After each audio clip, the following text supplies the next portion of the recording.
All right, ladies and gentlemen, welcome back. We just finished problem 37. We're going to take a look at problem 41, which is related to it. All right, now problem 37 was more of a review of how we just work with discrete random variables. Problem 41 is going to take a look at a basic transformation. All right, so we're still looking at the get on the boat problem. And we can refer back to problem 37 whenever we need. The ferry company's expenses are $20 per trip. Define the random variable y to be the amount of profit, so the money collected minus the expenses made by the ferry company on a randomly selected trip. So y is equal to the value of m minus 20. All right, now how does the mean of y relate to the mean of m? All right, we need to justify our answer. And what is the practical importance of mu sub y? All right, so let's take a look at this. How does the mean of y relate to the mean of m? So first of all, let's go ahead and write down our new probability distribution.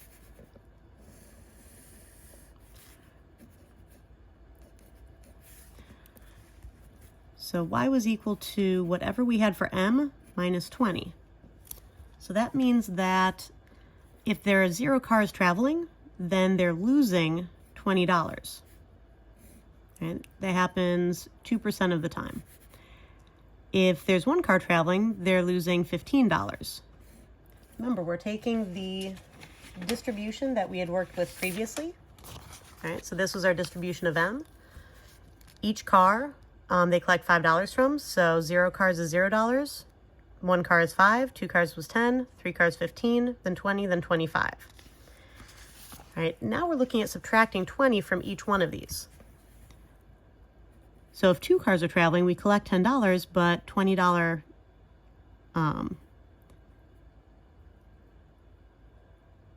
operational expenses means that we're losing $10. With 3 cars, we're just losing 5. With 4 cars, we're breaking even. And with 5 cars, we're making a $5 profit. Right? And the probabilities still stay the same, because it's all based on how many cars are traveling, and that probability hasn't changed.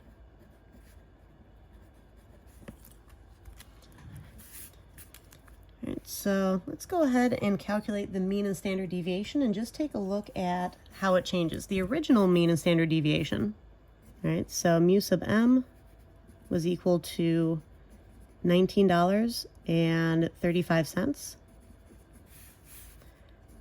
Sigma sub m was equal to about $6.43. Sorry, I had to look back at my notes. All right, so this is what we originally had. If we go through and we recalculate these, mu sub y is going to equal the first value of our variable times the likelihood of it occurring plus the second value of our variable times likelihood of it occurring. And we would continue on in that manner all the way to our last value of our variable times the probability of it occurring.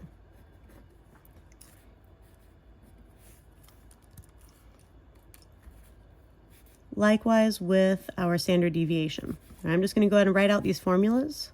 You should always show how you're using the numbers, and then I'm going to use the calculator to fill in these blanks because I don't like to have to type all of that out.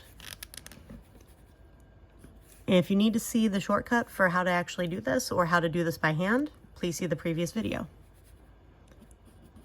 So value of our variable minus whatever our mean happens to be, quantity squared, times likelihood of it occurring. I can set up the skeleton of this even if I can't necessarily write in everything yet. 15 minus, I'm leaving plenty of space. And if you run out of space, you can always continue down to the next line.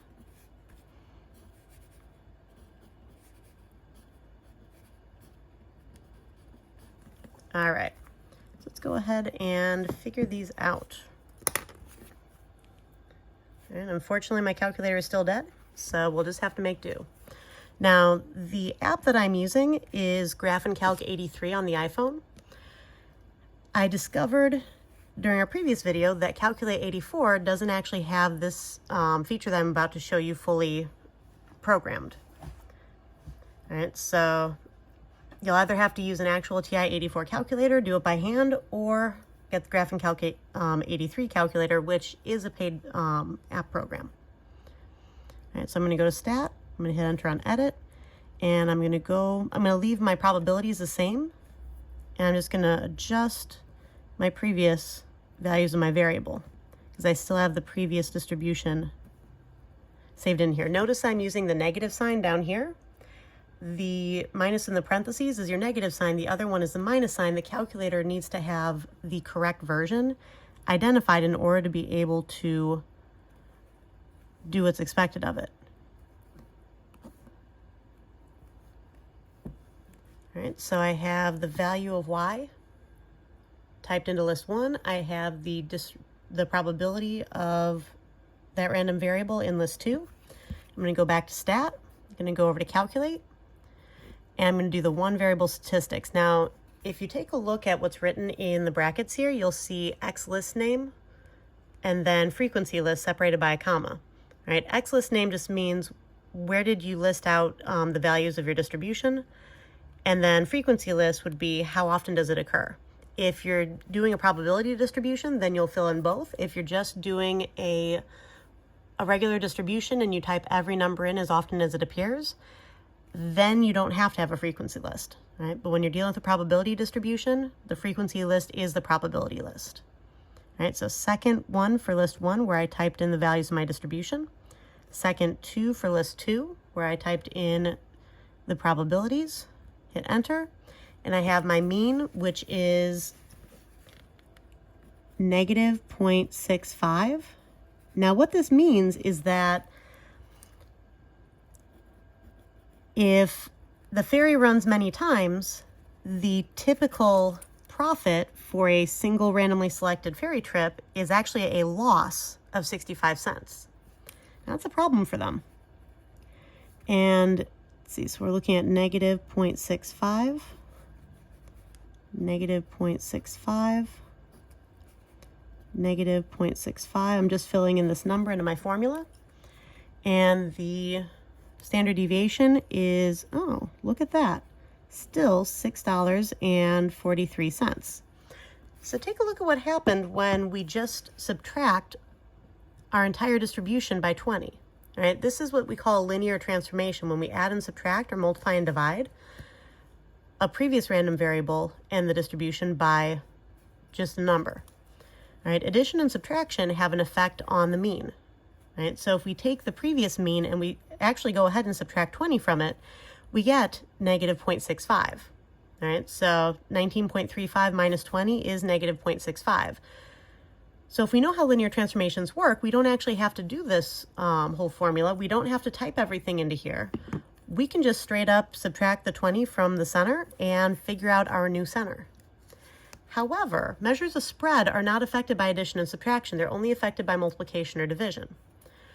All right, so subtracting 20 has no effect on how spread out these numbers are. Take a look at these. They're still spread out by, $5 each. And if you take a look at our previous mean and standard deviation that we originally had, right, they gave us that previously. Distribution M was basically 5 times random variable X.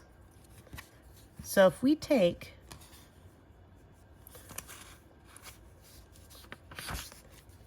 the 3.87 times 5, we get 19.35. And if we take 1.29 times 5, we get 6.45. It's kind of close.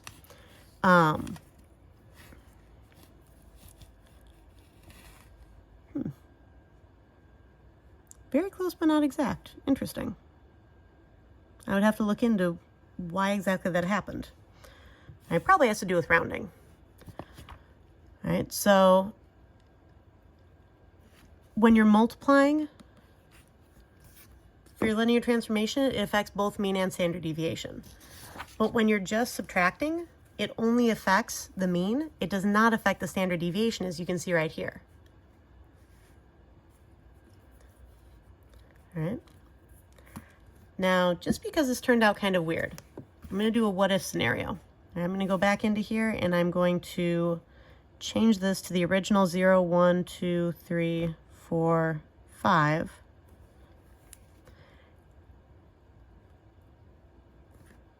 And figure out what the standard deviation actually was, because that was a rounded value. All right, so it was about 1.2857, whatever. So if we took 1.28572936 times 5, now you can see that the standard deviation is actually what we were calculating previously. So when you take the complete standard deviation, it'll turn out the way you would expect it to, just by doing the straight up multiplication. See, this is the danger with rounding, is that when you round, you're not always going to be able to transform it as easily as you would have previously. That's why we usually go out to, 4 or 5 decimal places. All right, so taking a look back at the goal of our problem, right, how does the mean of y relate to the mean of m? Well, the mean of y is exactly 20 less than the mean of m. Right? We have our calculation here to justify this, and we can also look at the linear transformations. All right? The practical importance of this is that they're losing money. Over time, they're going to go bankrupt. Right? In order for them to have a profitable business, this mean actually needs to be positive. It doesn't even need to be positive by a lot, but it does need to be positive.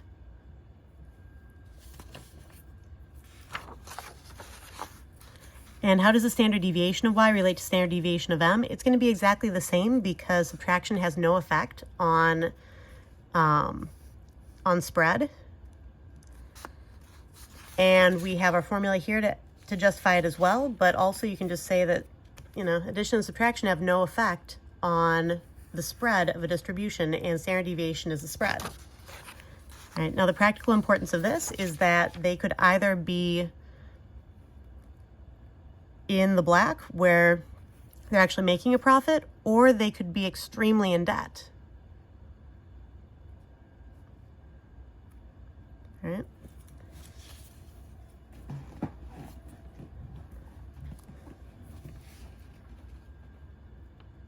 All right, it's extremely volatile. So I believe that's it for problem 41. I'm going to take a short break, and my next video will cover problem 43. All right, so I'll be right back.